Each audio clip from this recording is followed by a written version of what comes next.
我相信佢哋唔使啦，咁就可以行咯。唔係，咁你都要解釋點解你要跟住我㗎嘛？點解你要跟住我哋啊？唔係好簡單一句説話，點解要跟住我哋？點解要派10幾個人跟住我哋？哇！你咁樣講都邊位議員？我哋都可以全部講你哋咁講，用你哋嘅講法，我哋都可以講嘢㗎嘛？點解我哋唔可以出聲嘅？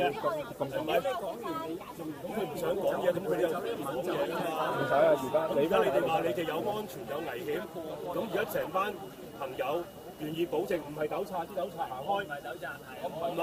睇住佢哋，我落嚟唔可以淨係咁簡單。吸引俾個仔嘅啫，係嘛？我俾你聽啊！點解可以吸引俾個仔啫？唔係咁你一直咁你要走，我而家就保障你，唔係對唔住保障，我陪你哋一齊走咯。點解喺度講一啲説話？喺旺角仲咁咁鐘，點解講一番説話同佢哋主論調唔啱？咁就要揾10幾個人咁吊住我哋尾咧？你保證我哋安全唔緊要？聽到你哋話你哋想走，你哋覺得有危險，咁我哋就作為市民咪一齊咯。我有權講嘢㗎。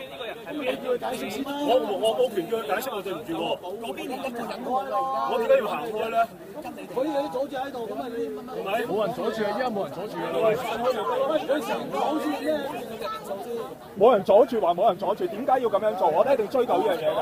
佢中意跟你。喂，點佢可以跟就得啦？你10幾個人跟住。